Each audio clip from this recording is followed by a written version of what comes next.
நினச்சிங்கன்னா புரியுதுங்களா? அவங்களுக்காக ஒருத்தவங்க கணவரை இறந்துட்டாங்கன்னா அவங்களுக்காக நம்மளால் முடிஞ்சது என்ன செய்ய முடியுமோ அதை செய்வோம். டவுன் ஆகிக்கிட்டு இருக்காங்க.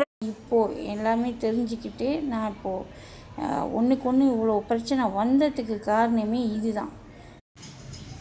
இந்த சேனலில் முதலாக நான் போடுற என்னோடய சொந்த வீடியோவாக இது இருக்கும். இதுக்காக நீங்கள் முழுசாக இந்த வீடியோவை பார்த்துட்டு நல்லா யோசிச்சு பாருங்கள். இந்த சேனலுக்கும் நீங்கள் ஆறுதல் கொடுக்காதீங்க. வந்து முடியும் சாபம் விடுற மாதிரி வச்சுக்காதீங்க, சரியா? ஷான்கரை பற்றி உங்களுக்கு என்ன தெரியும்? என்ன பார்க்குறீங்க? என்ன பேசுகிறீங்க? என்ன பார்க்குறீங்க?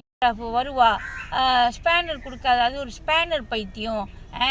நீ பார்த்த அப்படி தானே?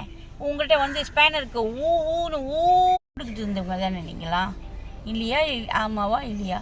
இப்போ வந்துட்டு ஒரு இடத்துல போய் உட்காந்துக்கிட்டு அந்த ஷான்கிராஃப்ட் இருக்காளே அவள் இங்கிட்டும் இது உசு பேத்தி விடாது.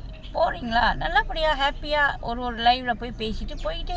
புரோக்கர் எங்களை பற்றி பேசினான்னா அவனை கிழிச்சு வச்சு செய்வோம். என்னை பற்றி பேசினான்னா வச்சு செய்வேன். ஈஸ்வரி பற்றி பேசினா ஈஸ்வரி வச்சு செய்யும். நாய முண்டை கலப்பை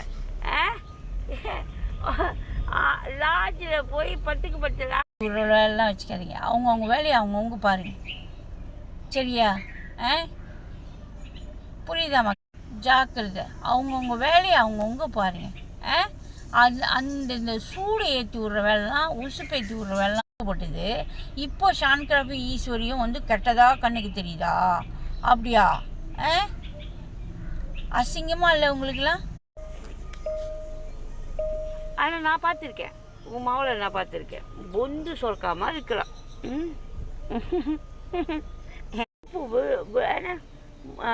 மொட்டு மலராத மொட்டு என் மகள் அப்படின்னு சொல்லி உருட்டுறேன். ஏன் காட்டேன் அவள் மூஞ்ச கொஞ்சம். ஓகேவா? சரிங்களா?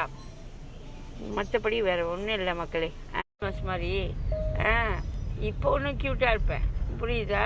இப்போ ஒன்றும் அழகாக இருப்பேன், ஒன்றும் செம்மையாக இருப்பேன், த்ரில்லிங்காக இருப்பேன், புரியுதா? முதல்ல உன் பிள்ளைய பாரு போய். மனநோயால் பாதிக்கப்பட்டு கேவலமாக 4 செவத்துக்குள்ளேயே அடைஞ்சு கிடக்குற. இதுதான் அவகிட்ட பேசினோமா கேட்டுக்கோங்க, உங்களுக்கும் தெரியணும் அப்படின்னு சொல்லிட்டு நான் அனுப்பி வச்சுருக்கேன். அதுதான் ஏன் நேர்மை, புரியுதா? ஆனால் ஒரு நாய் கொலைக்குதுன்னு நீங்களும் செய்தால் தப்பு செய்யலைன்னா நான் மன்னிப்பு கேட்க மாட்டேன். என் வாய் துடுக்கு. சில சமயத்தில் ஏதாவது பேசிட்டேன்னா நான் போய் மன்னிப்பு கேட்பேன். இல்லைன்னா யாரையுமே சொல்ல மாட்டேன். கட்டெரும்பை விட்டு விட்டான் அந்த